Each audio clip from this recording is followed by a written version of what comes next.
Alex is on the hype train as our in-house Colts fan. Right after T. Higgins was taken off the board, we had Michael Pittman come off the board out of USC. To me, you can't ask for a better landing spot, especially for his skill set. Mike, what are your thoughts on Michael Pittman in this Colts offense? I'm probably in the minority, but this is one receiver where I'm fading in both redraft and dynasty. No! Wow. Don't tell me that. It's really just comes down to his profile. I know you guys know I come from more of like an analytical background. I'm not a film expert by any means. I watch it because I think it's entertaining.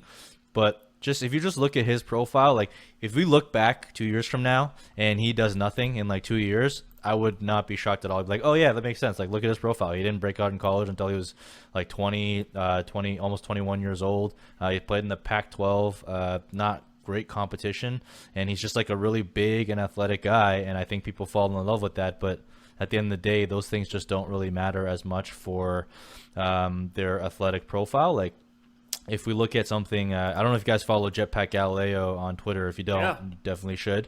He created something called the Combine Score, and that looks at like some of the most important things that actually matter for fantasy. So that includes like weight-adjusted speed score, 40-yard dash, launch score, which is similar to like a burst metric, and hand size and arm length.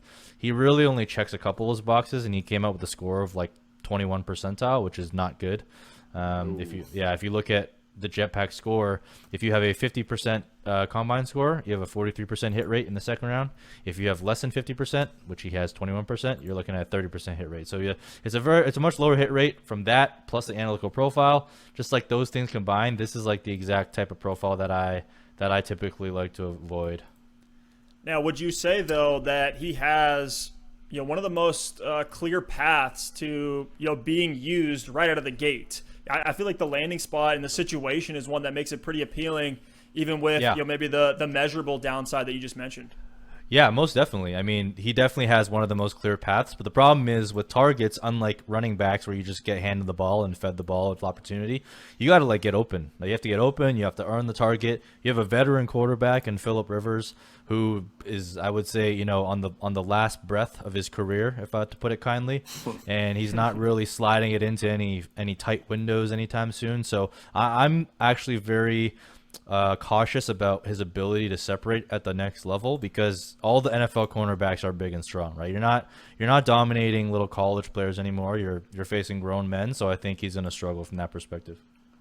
Yeah, that's a fair point, to be honest with you. I mean, I am the in-house Colts fan, and I was excited about this Pittman pick, but it was more because I knew the Colts had a desperate need at wide receiver. I actually was really hoping they were going to snag T. Higgins, who went one pick in front of Michael Pittman, but we end up with Pittman. So, it's the whole talent versus opportunity thing. Like, I think there are a lot of more talented receivers that the Colts probably could have brought in this draft and even in free agency, and they didn't do it. But when I look at Pittman, I think he's a very adequate wide receiver. There's a reason he was drafted here in the second round.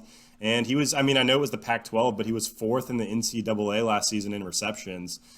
So to me, I just think the opportunity here, you look at all these other guys in the second round, maybe you can make a case for Denzel Mims, who we'll talk about a little bit later on, that he could be the number 2 in New York. But Pittman's the only one that really has a clear path to playing time right off the bat. So when I'm looking at redraft, I have Pittman higher than any of the other receivers in round 2.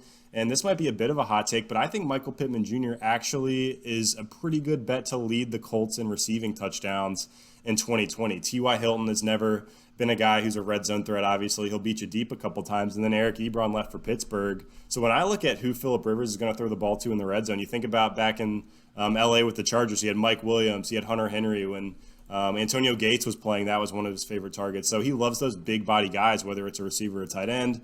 I think Pittman definitely fits that bill. And over Rivers' past 5 seasons, his number 2 wide receiver has averaged 78 targets a season. So that's above that average we've seen from second-round wide receivers.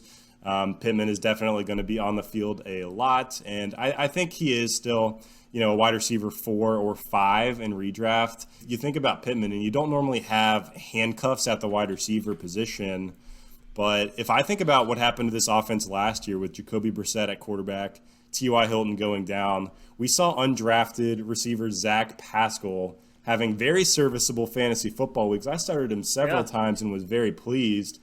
you almost think about it. If you're going to take the value on T.Y. Hilton in the 5th round this year, why not snag Pittman late? Maybe Pittman never pans out, but if Hilton goes down, Pittman would have incredible value in this offense. Rivers has thrown the ball 582 times per season over his last 5 seasons. So he may be getting older, but the arm is still slinging like no other. So, Pittman, I see the case against him. He's not the most talented guy in this class, but just because of the opportunity and the upside, if there was something to happen to T.Y. Hilton, there's no other guy in this group that has a clear path to being potentially a number 1 or number 2 wide receiver this year. I'm with you, Alex. I mean, if we look at, we don't want to copy and paste everything over from the Chargers, but if you look at receivers that Rivers was with, I mean, the comp, based on his measurables and his skill set, would be like a Mike Williams type of guy, kind of like T. Higgins, that he's like a Alshon Jeffrey, Cortland Sutton. He's not going to be a yak monster, but I think he showed that he can go up and make plays in tight passing windows. We'll see if Rivers can get it in there. I think his skill set fits really well between Hilton and Paris Campbell as well. So we'll see. Frank Wright came out and said, we envision Michael as being their X-receiver. We believe he can develop into that pretty quickly. So there seems to be some optimism coming out of the Colts camp. I'm excited for Pittman. And I don't see anything wrong with taking a late redraft flyer on him. Mike, give me your final thoughts here from a dynasty perspective on Pittman. Do we see him panning out long term? Is he a guy you're fading this year and beyond? Yeah, I'm just not buying him at ADP, and I'll get into some of the other guys that I prefer that are coming up. So for dynasty, I have 0 shares of Michael Pittman, but you guys it's funny because I actually wrote down on my notes he's a more athletic Mike Williams, and that's kind of how I view him as well. Yeah, just for my purposes, this is the type of profile where if I miss on it, I'm totally okay with it. But it's just not a profile I usually target.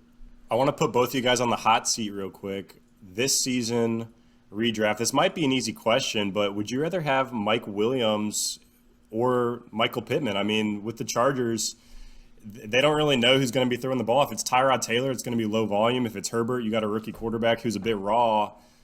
Pittman or Williams in redraft? That's close. I think I'm going to take Williams still. He's kind of shown a pretty decent trajectory going up from his first year to his his 3rd year now, because his first year was injury riddle. He didn't really play. But I think he's still got a role in that offense. But, I mean, it's pretty close, man. I don't expect another 1,000-yard season from Mike Williams. The sneakiest 1,000-yard season of all time. Yeah. It's because it's sneaky because, the year before he put up 10 touchdowns, right? And this year he scored 2. So I think he's down for some TD regression in that department, but I would eke out Mike Williams a little bit here over Michael Pittman. I would take the other side of the coin. I'd go Pittman just for a little bit more of the, the upside and the unknown. And I like the Colts offense right now. I feel like there's just this hype train moving in Indy, and I want to be a part of it. So I'm going to jump on that as well with them.